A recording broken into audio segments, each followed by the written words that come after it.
મિત્રો, આપણે છેલ્લે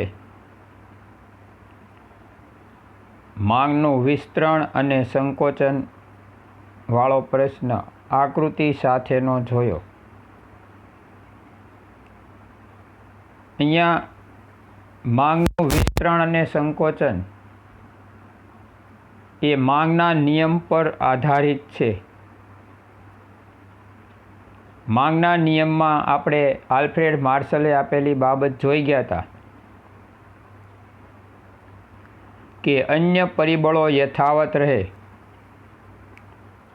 તો આ પરિબળો સ્થિર રહે તો જ માંગમાં વધારો ઘટાડો અને માંગનું વિસ્તરણ સંકોચન આપણે સાબિત કરી શકીએ. તો આ નિયમ પર આધારિત આ બંને પ્રક્રિયા છે. આપણે જાણીએ છીએ કે ભાઈ માંગ અને વસ્તુની કિંમત વચ્ચે વ્યસ્ત સંબંધ છે. તો અહીંયા કિંમત સિવાયના પરિબળોને આપણે સ્થિર ધારવા પડશે, જેમાં આપણે માંગના નિયમની ધારણાઓ જોઈ હતી. બરાબર.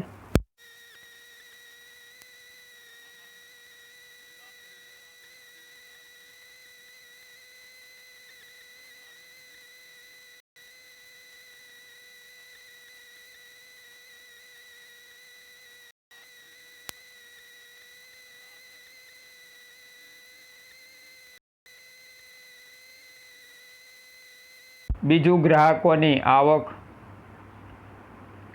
ત્રીજું ગ્રાહકોની સંખ્યા,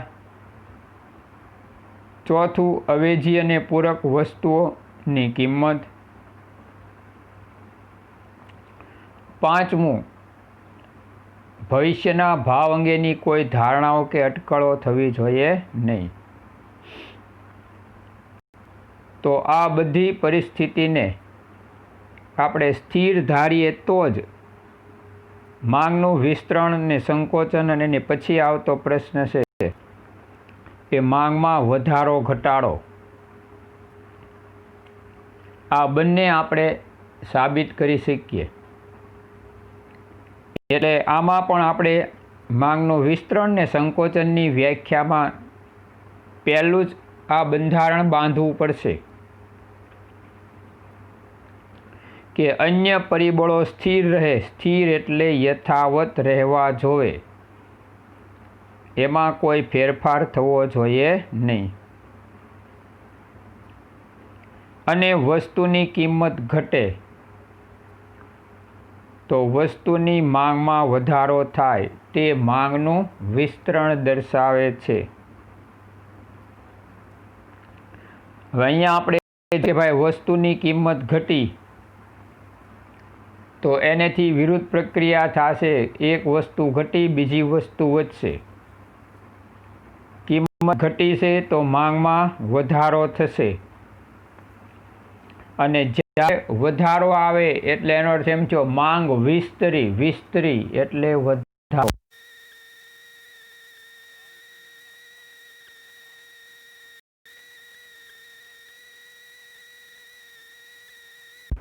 અને એનેથી વિરુદ્ધમાં જો વસ્તુની કિંમત વધતા, અહીંયા કિંમત વધી છે, સામે વિરુદ્ધનો ફેરફાર જોવા મળશે. વસ્તુની માંગમાં ઘટાડો થાય તો તેને માંગનું સંકોચન એટલે ઘટાડો, તો તેને માંગનું સંકોચન કહેવાય છે.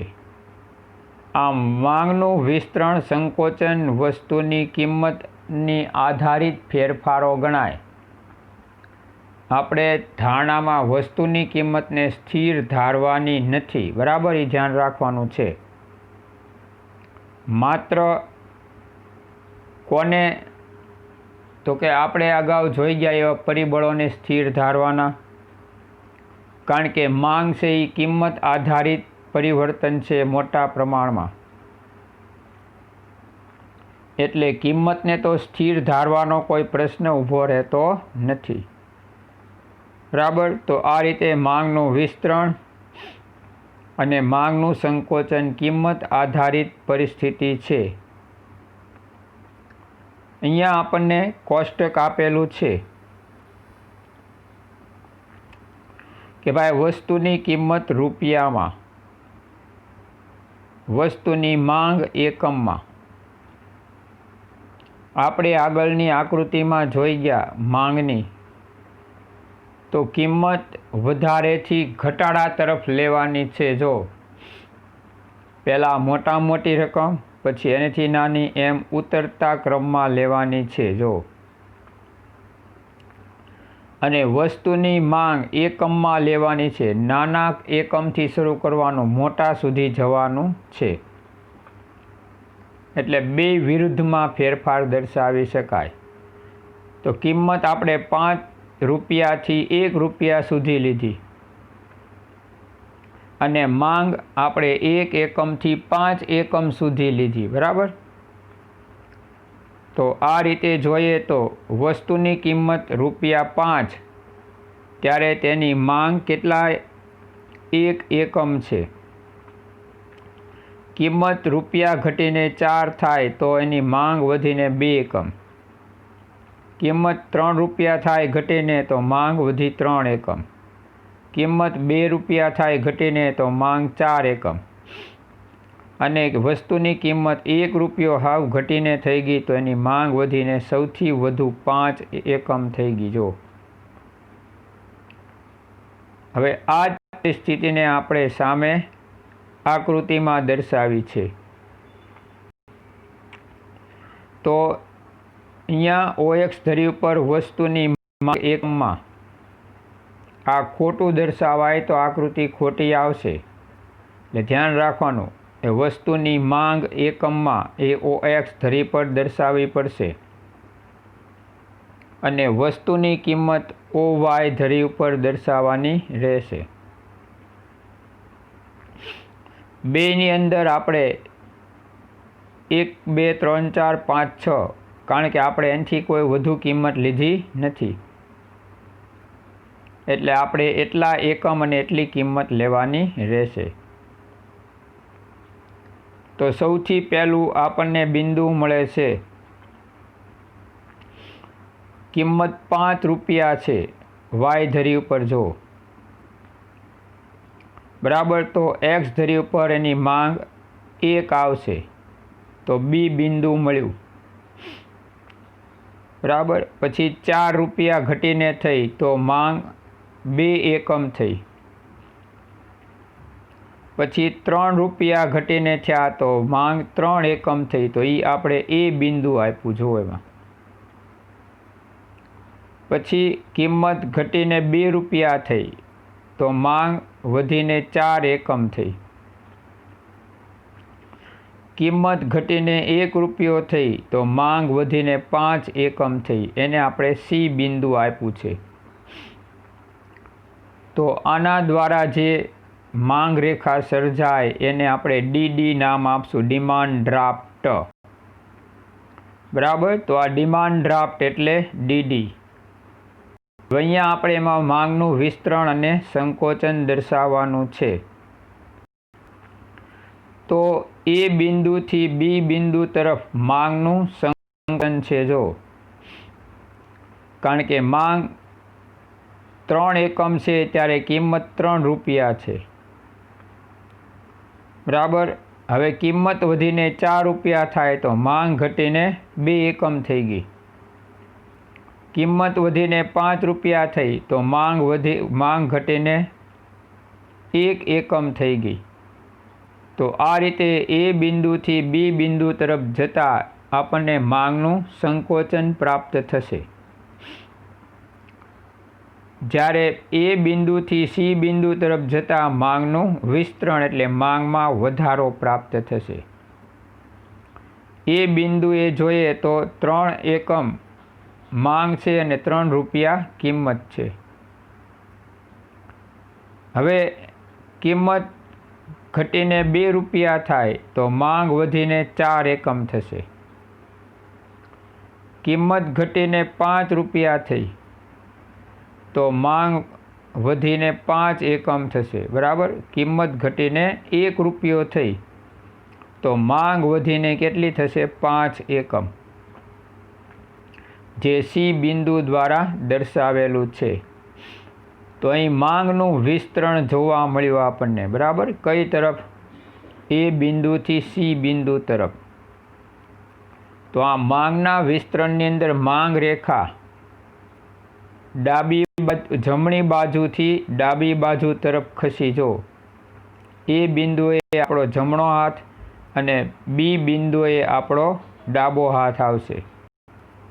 તો આમ કહી શકાય કે માંગ રેખા જમણી બાજુથી ડાબી બાજુ ઉપર તરફ ખસી છે, એટલે માંગનું સંકોચન દર્શાવાશે. અને માંગનું વિસ્તરણ, તો કે માંગ રેખા એ બિંદુથી સી બિંદુ તરફ જાય. તો અહીંયા એ બિંદુથી સી બિંદુ તરફ જોઈએ તો એ બિંદુએ આપણો ડાબો હાથ અને સી બિંદુએ આપણો જમણો હાથ છે, બરાબર. એટલે માંગ રેખા નીચે તરફ ઢળે છે, એટલે કે ડાબી બાજુ ઉપરથી જમણી બાજુ નીચે તરફ ખસે, જેને આપણે માંગનું વિસ્તરણ કહેશું. તો આ રીતે માંગનું વિસ્તરણ અને સંકોચન અહીંયા આપણે આગળ સમજ્યા કે ભાઈ અનુસૂચિમાં દર્શાવ્યા અનુસાર આઈસ્ક્રીમની કેન્ડીની કિંમત 3 રૂપિયા હોય અને જો આઈસ્ક્રીમ કેન્ડીની કિંમત ઘટીને 1 રૂપિયો થાય તો વસ્તુની માંગ 3 એકમથી વધીને 5 એકમ થાય છે. આકૃતિમાં મૂળ કિંમત 3 એ બિંદુ દર્શાવે છે. જ્યારે કિંમત ઘટી 1 રૂપિયો થતાં એ બિંદુ સી પર પહોંચે છે, જે બિંદુ એ થી સીનું માંગનું વિસ્તરણ દર્શાવશે, બરાબર. એવી જ રીતે આવી વસ્તુની કિંમત 3 રૂપિયા, એટલે કે એ બિંદુથી વધીને ₹5 થાય, કિંમત વધીને 3 થી 5 રૂપિયા થાય. તો ગ્રાહકની માંગ 3 એકમથી ઘટીને કેટલી થાય? 1 એકમ. કિંમત શું થઈ છે? વધી છે, એટલે માંગમાં ઘટાડો આવશે, બરાબર. તો અહીંયા એ બિંદુએથી બી બિંદુ તરફ માંગ રેખા જાય, જે માંગનું સંકોચન દર્શાવશે. આ રીતે માંગનું વિસ્તરણ અને સંકોચન એક જ માંગ રેખા પર જોવા મળે છે, જેમાં માંગનું વિસ્તરણ મૂળ બિંદુએથી નીચે તરફ અને માંગનું સંકોચન મૂળ બિંદુએથી ઉપર તરફ જાય છે. મેં તમને હમણાં સમજાવ્યું કે માંગનું વિસ્તરણ એ નીચે તરફ એ બિંદુથી સી બિંદુ તરફ જાય છે, એટલે કે ડાબી બાજુથી જમણી બાજુ નીચે તરફ ખસે. અને સંકોચન એ બિંદુથી બી બિંદુ તરફ, એટલે કે જમણી બાજુથી ડાબી બાજુ ઉપર તરફ ખસશે, બરાબર. તો આને આપણે માંગનું વિસ્તરણ અને સંકોચન કીધું. એવો જ પ્રશ્ન માંગમાં વધારો અને ઘટાડાવાળો છે. જો તો અહીંયા આપણે અન્ય પરિબળો આધારિત ફેરફારો જોવાના છે, બરાબર. અહીંયા કિંમત સ્થિર ધારવામાં આવશે. જો તો આપણને મૂળ એના બંધારણમાં જ કીધું છે કે જ્યારે વસ્તુની કિંમત યથાવત એટલે કે સ્થિર રહે અને અન્ય પરિબળોના ફેરફારને કારણે વસ્તુની માંગ વધે તો તેને માંગનો વધારો અને વસ્તુની માંગ ઘટે તો તેને માંગનો ઘટાડો કહેવાય છે. આ માંગમાં વધારો કે ઘટાડો અન્ય પરિબળોના ફેરફાર આધારિત થાય છે, જેને આપણે માંગમાં વધારો કે ઘટાડો કહેશું. માંગનું વિસ્તરણ સંકોચન કિંમત આધારિત ફેરફારો હતા, જ્યારે માંગમાં વધારો અને ઘટાડો અન્ય પરિબળો આધારિત ફેરફારો છે. ધ્યાન રાખવાનું, બરાબર. આમાં ગોટાળો ન થાય મિત્રો. તો અહીંયા સ્પષ્ટ વ્યાખ્યા આપી છે. અન્ય પરિબળો યથાવત રહે એની બદલે શું આપ્યું છે? વસ્તુની કિંમત અહીંયા સ્થિર ધારવી પડશે, કારણ કે આ ફેરફાર અન્ય પરિબળો આધારિત છે. અન્ય પરિબળો ફેરફાર થવાને કારણે વસ્તુની માંગ વધે તો માંગનો વધારો અને વસ્તુની માંગ ઘટે તો તેને માંગનો ઘટાડો કહે છે. ગ્રાહકોની ફેશન અને અભિરુચિ બદલાણી, બરાબર.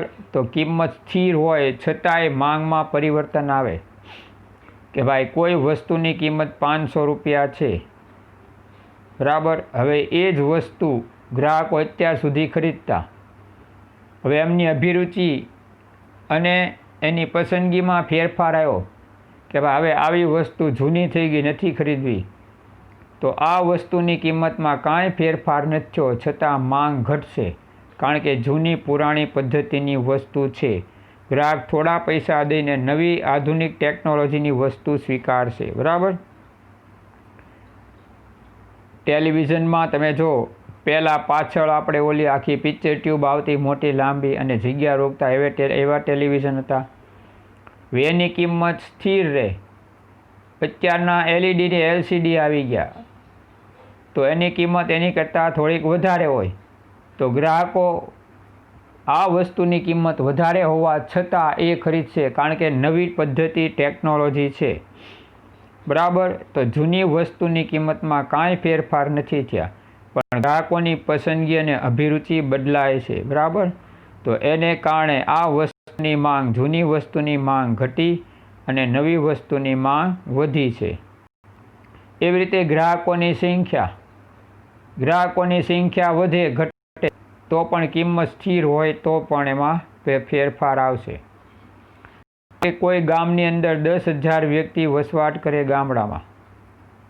હવે અહીંયા કોઈ કારણસર એ ગામડામાં વસ્તી ઘટીને 5,000 થઈ ગઈ 10,000ની બદલે, તો ત્યાં વસ્તુઓની કિંમત સ્થિર હોવા છતાં માંગ ઘટી, ગ્રાહકો ઘટ્યા એટલે માંગ ઘટી, ને માંગ ઘટી એટલે એને માંગનો ઘટાડો કહેશું. જો અહીંયા કિંમતમાં કાંઈ ફેરફાર નથી થયો, ગ્રાહકોની સંખ્યામાં ઘટાડો નોંધાયો છે. બરાબર. એવી જ રીતે અવેજી વસ્તુ અને પૂરક વસ્તુ, આ બંને વસ્તુઓની કિંમતમાં ફેરફાર થાય નહીં, તો પણ ગ્રાહકો એની પસંદગીની વસ્તુ ખરીદવા તૈયાર થાય ત્યારે માંગમાં ફેરફાર આવશે. બરાબર. માનો કે પહેલાં મોટા પાવરવાળી ટોર્ચ આવતી, એકદમ મોટા પાવર આવતા. હવે પરિસ્થિતિ એવી થઈ ગઈ, એવડી જ તે ટોર્ચ નાના પેન્સિલ પાવરવાળી થઈ ગઈ, અને એમાંય તે LED લાઇટ આવી ગઈ, સફેદ બ્લુ લાઇટ આવી ગઈ. બરાબર. તો ઓલા પાવર કરતાં આ પાવરનો ખર્ચ ઓછો. ઓલો એક પાવર 30 રૂપિયાનો આવતો, 25 રૂપિયાનો. બરાબર. જેવી કંપની પ્રમાણે પાવર આવતો. 3 પાવર નાખો એટલે તમારે 80 થી 90 રૂપિયાનો ખર્ચો સીધો. હવે પરિસ્થિતિ એવી થઈ ગઈ, અત્યારે તમારે 3 પાવર નાખો એટલે 5 રૂપિયાનો પાવર હોય તો 15 રૂપિયા થાય બેટરીમાં. અને પેલું લાલ કલરની બલ્બ આવતો પેલી જૂની બેટરીમાં, અત્યારે LED બલ્બ એકદમ સફેદ અને બ્લુ બલ્બ આવે છે, એટલે પ્રકાશ એ પણ એની વધુ આવે. તો આને કહેવાય કે ભાઈ પહેલી જે વસ્તુ હતી કરતાં અત્યારની વસ્તુઓ છે એ વસ્તુઓની માંગ વધે. જૂની બેટરીની અવેજીમાં અત્યારે મોટા પાવરની અવેજીમાં અત્યારે નાના પાવરની બેટરી આવી ગઈ. જો તો એટલા માટે કહી શકાય કે ભાઈ અહીંયા પણ વસ્તુની કિંમત સ્થિર છે, છતાં બેટરીની કિંમત સ્થિર જ છે, છતાં પણ અહીંયા વ્યક્તિઓની માંગમાં પરિવર્તન આવ્યું, એટલે હવે કોઈ જૂની બેટરી નહીં ખરીદે, નવી બેટરી ખરીદવા તત્પર થશે. તો આ રીતે કહી શકાય કે ભાઈ ગ્રાહકો અવેજીની અને પૂરક વસ્તુઓની કિંમતમાં ફેરફાર નથી થતો, છતાં પણ એની માંગમાં વધારો ઘટાડો કરી શકશે. ત્યાર પછી ગ્રાહકોની આવક. ગ્રાહકોની આવક કોઈ કારણસર ઘટી. અત્યારે જો મોટા ભાગે લોકડાઉન ને એવું આવ્યું તો ઘણા વ્યક્તિઓની આવકમાં ઘટાડો આવ્યો, ઘણી કંપનીઓએ પગાર કાપ આપ્યો, એવું થયું. બરાબર. તો એને કારણે વસ્તુની કિંમત ભલે ઓછી હોય, ઘટેલી હોય, છતાં પણ ગ્રાહકોએ માંગ ઘટાડી, કારણ કે એની આવકમાં શું થયું છે તો કે ઘટાડો થયો છે. બરાબર. એટલે ગ્રાહકોએ એ વસ્તુની માંગમાં શું કર્યો? ઘટાડો. કિંમત યથાવત છે, પરંતુ ગ્રાહકોની આવક ઘટી છે, એટલે એમણે એની માંગમાં શું કર્યો તો કે ઘટાડો. ત્યાર પછી ભવિષ્યના ભાવ અંગેની અટકળો.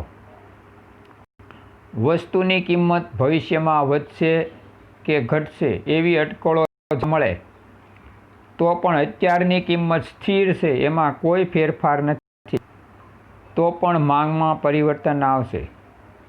માનો કે સિંગ તેલનો એક ડબ્બો ₹2000 અત્યારે મળે.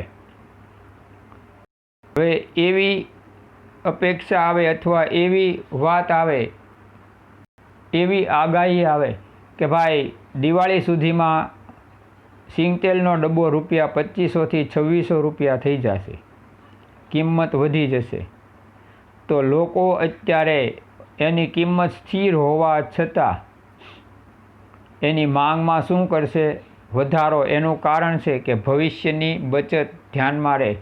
અત્યારે ખરીદી લો 2000માં, કારણ કે ભવિષ્યમાં ₹500-600 એક ડબ્બાએ વધુ ચૂકવવા પડશે. બરાબર? તો ગ્રાહકો આ કારણથી અત્યારે કિંમત ₹2000 સ્થિર હોવા છતાં સિંગતેલની માંગમાં વધારો કરશે. એનાથી વિરુદ્ધમાં જોઈએ તો કે આ ડબ્બાની કિંમત ₹2000ની બદલે 1500 થવાની ધારણા આવે, આગાહી આવે, તો ગ્રાહકો વર્તમાન ખરીદી અટકાવી દે.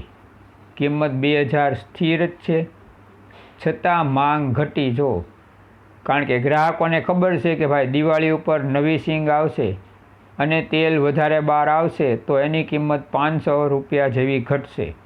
એટલે કે આ જ ડબ્બો આપણને ₹500 ઘટાડા સાથે મળશે, એટલે 1500માં મળશે. તો ગ્રાહક આવી રીતે ભવિષ્યની બચતને કારણે વર્તમાનમાં આવી ખરીદી કરવાનું ટાળશે અથવા ઘટાડશે. જે ડબ્બો લેવાનો વિચારતા હોય એ છૂટક લઈને અત્યારે રોડવશે અને ત્યારથી ડબ્બો લેવાની તૈયારી કરશે. બરાબર? તો આ રીતે ભવિષ્યની બચતને ધ્યાનમાં રાખીને ભવિષ્યના ભાવ અંગેની અટકળો જો થતી હોય તો ગ્રાહકો પૈસા ક્યારે અને કેવી રીતે બચશે એને ધ્યાનમાં લઈને વસ્તુઓની ખરીદી કરશે, એટલે કે માંગમાં ફેરફાર કરશે. ભવિષ્યમાં કિંમત વધશે એવી પરિસ્થિતિ હોય તો ગ્રાહક વર્તમાનમાં ખરીદી વધારશે, અને ભવિષ્યમાં કિંમત ઘટશે એવી આગાહી હોય તો ગ્રાહક વર્તમાનમાં ખરીદી ઘટાડશે, કારણ કે ભવિષ્યમાં એને ઓછી કિંમતે વસ્તુ મળવાની છે. તો આ રીતે ભવિષ્યના ભાવ અંગેની અટકળો પણ કિંમત સ્થિર હોવા છતાં માંગમાં પરિવર્તન લાવી શકશે. તો આ રીતે આ પરિબળો એ માંગમાં પરિવર્તન લાવે છે જ્યારે કિંમત સ્થિર રહે છે. આવી પરિસ્થિતિમાં જે માંગમાં ફેરફાર થાય એને માંગમાં વધારો કે ઘટાડો કહેવાય, કારણ કે અહીંયા આપણે કિંમત સ્થિર ધારી છે અને અન્ય પરિબળોના ફેરફારને કારણે વસ્તુની માંગ વધે અને વસ્તુની માંગ ઘટે છે. બરાબર? તો એટલા માટે એને માંગમાં વધારો અને ઘટાડો કહેશું. માંગમાં વધારો કે ઘટાડો અન્ય પરિબળો ફેરફાર પર આધારિત છે. આ ખાસ ધ્યાન રાખવાનો આ શબ્દ, જેથી કરીને પરીક્ષામાં જ્યારે બેમાંથી એક પૂછાય તો આપણે વિચાર કરતા થઈ જાય કે ભાઈ માંગનું સંકોચન અને વિતરણ તો શેને આધારિત ફેરફાર છે? તો કે કિંમત આધારિત ફેરફાર છે, કારણ કે અહીંયા અન્ય પરિબળોને સ્થિર ધારવાના છે. માંગમાં વધારો ને ઘટાડો તો કે શેને આધારિત ફેરફાર છે? તો કે અહીંયા અન્ય પરિબળો આધારિત ફેરફાર છે, કારણ કે અહીં કિંમત સ્થિર ધારવાની છે. બરાબર? તો આ બાબતોની ચોકસાઈ ખાસ રાખવાની, તો જવાબમાં મુશ્કેલી પડશે નહીં. બેની આકૃતિમાં પણ ફેરફાર આવશે. જો બરાબર, કોષ્ટક જ જુઓ મિત્રો, કિંમત એક સરખી જ લીધેલી છે, ₹3 તે, અને વસ્તુની માંગમાં ફેરફાર આવ્યો છે. જો 1 એકમથી 5 એકમ સુધી લીધી છે. બરાબર, વસ્તુની કિંમત ₹3 સ્થિર છે તો પણ માંગ ₹1 છે, અને વસ્તુની કિંમત ₹3 સ્થિર છે છતાંય માંગ વધીને 5 એકમ થઈ ગઈ. જો તો અહીંયા કિંમતને આપણે સ્થિર ધારી છે અને માંગમાં આપણે ફેરફાર દર્શાવ્યો છે. હવે અહીંયા OX ધર્યું પર તો આપણે એટલું યાદ રાખેલું જ છે, અને હોવું પણ જોવે કે વસ્તુની માંગ એકમમાં OX ધરી પર લેવાની છે અને વસ્તુની કિંમત રૂપિયામાં આપણે OY ધરી ઉપર લેવાની છે. હવે OY ધરી ઉપર આવેલી કિંમત તમે જો ₹3 સ્થિર રાખવામાં આવશે, એટલે પહેલાં તો આપણે જે રેખા તૈયાર કરશું એ OX ધરીને સમાંતર રેખા આવશે આકૃતિમાં, બરાબર. બેયની સમાન રેખા દોરી નાખવાની અને સમાંતર રેખા દોરવાની છે. તો આ રીતે OX ધરીને સમાંતર રેખા આવશે OY ધરી ઉપર વાળી એટલે કિંમત.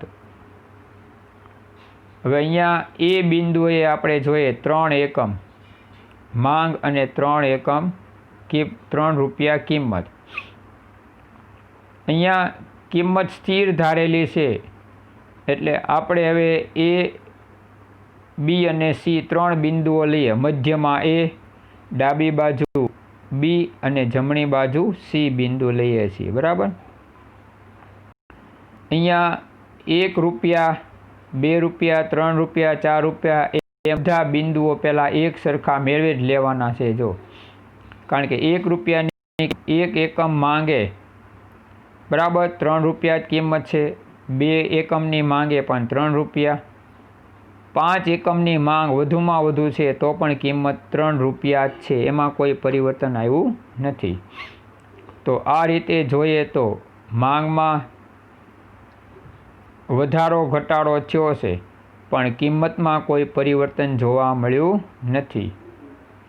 હવે અહીંયા આપણે આકૃતિની અંદર જોઈએ BAC એમ 3 બિંદુઓ આપેલા છે. 3 એકમ માંગ છે ત્યારે એની કિંમત કેટલી છે? ₹3 સ્થિર છે, બરાબર. હવે માંગ ઘટીને 1 એકમ થાય, કોને આધારિત ફેરફાર છે? અન્ય પરિબળોમાં ફેરફાર થયો તો માંગ ઘટી. તો માંગ ઘટી એટલે 1 એકમ થઈ ગઈ. જો એટલે B બિંદુએ આપણને 1 મળશે, બરાબર.